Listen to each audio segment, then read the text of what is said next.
O Supremo Tribunal Federal já marcou a data do julgamento da denúncia, do recebimento ou não da denúncia contra o deputado licenciado Eduardo Bolsonaro. Janaína Camelo, de volta ao Jornal Jovem Pan, vai contar pra gente se o caso será analisado pelo plenário ou pela primeira turma. Conta pra gente, Janaína. Pois é, Kobayashi, vai ser analisado pela primeira turma, né? Que é a turma ali do relator, o ministro Alexandre de Moraes. Então, é um julgamento que foi marcado para ser analisado a partir do dia 14, agora de novembro, porque ele vai acontecer em plenário virtual. Tem um período ali de dias para os ministros apresentarem os seus votos. Então, começa no dia 14 e termina no dia 21 de novembro. E aí eles vão decidir se aceitam essa denúncia da PGR contra Eduardo Bolsonaro pelo crime de coação no curso do processo. Se a denúncia for aceita ali pela maioria dos ministros ou por todo o colegiado, e aí Eduardo Bolsonaro vira réu, então, né, aqui no tribunal pelo crime de coação no curso do processo. Lembrando que ele é acusado ali pela PGR de ter tentado interferir no julgamento de Jair Bolsonaro, né, no julgamento ali do golpe, do qual ele foi condenado a mais de 27 anos de prisão.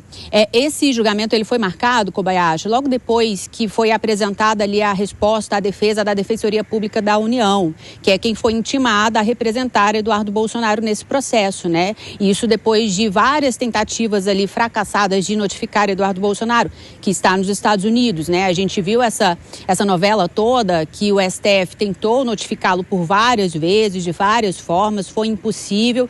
E aí, então, o ministro Alexandre de Moraes intimou a Defensoria Pública da União para representá-lo. Então, na quinta-feira agora, na sexta-feira, na verdade, no dia 31, a DPU apresentou ali nos autos do processo essa defesa de Eduardo Bolsonaro e pede a rejeição dessa denúncia e alega o seguinte: a tipicidade da conduta, a inexistência de dolo, diz que ele exerceu o regular direito de liberdade de expressão e está também qualificado pela imunidade parlamentar, inépcia da denúncia por não ter uma descrição clara e individualizada das condutas imputadas a Eduardo Bolsonaro, e diz que há uma ausência de justa causa para ação penal. E aí a DPU conclui que há vícios nesse processo e há ausência de requisitos mínimos para o recebimento dessa denúncia. Então pede que o processo seja suspenso, que Eduardo Bolsonaro seja notificado por carta rogatória.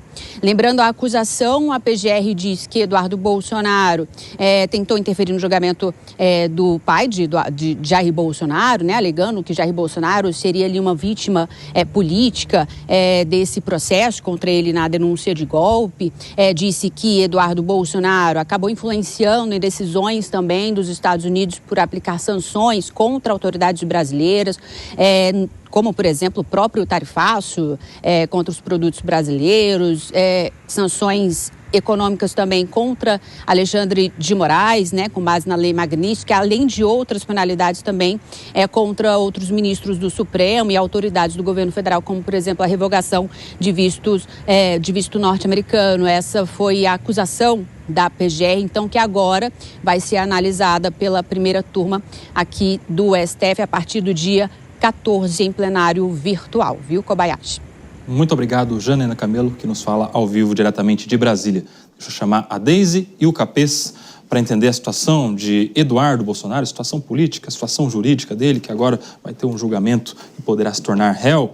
Deise Fiocari, nesses últimos meses todos, desde que Eduardo Bolsonaro passou a estampar as capas dos jornais aí, dos Estados Unidos, repercutindo todos os assuntos que diziam respeito a seu pai, ao processo do seu pai.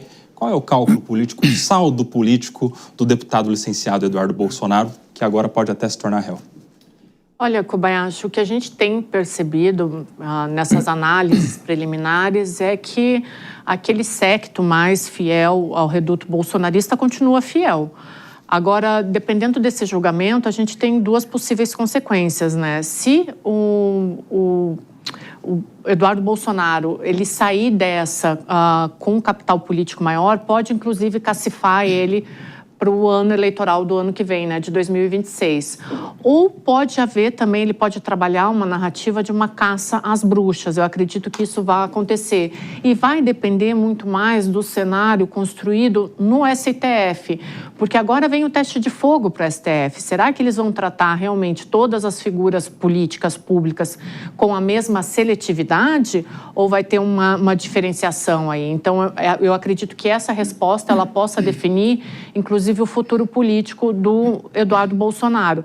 Mas eu acredito que, independente de resultado, pelo que a gente tem acompanhado em relação a essa fidelidade ao séquito bolsonarista, eu acredito que para o Eduardo Bolsonaro o jogo vai ser positivo, independente da resposta. Ou é uma caça às bruxas, ou ele sai mais fortalecido ainda, de toda forma, Kobayashi. Capês, e o aspecto jurídico dessa situação toda? Porque Eduardo Bolsonaro vai ter o julgamento agora que definirá se ele vai ou não vai se tornar réu no STF. Bom, eu sou obrigado a dizer em respeito à nossa audiência o que está escrito na lei. O Código de Processo Penal diz claramente no artigo 368, se o réu estiver no estrangeiro em algum endereço certo e sabido, ele tem que ser citado por carta rogatória, que é um mandado de citação enviado aí do Ministério da Justiça para o Ministério das Relações Exteriores, que vai lá para o sucedâneo dos Estados Unidos até ele ser citado pessoalmente.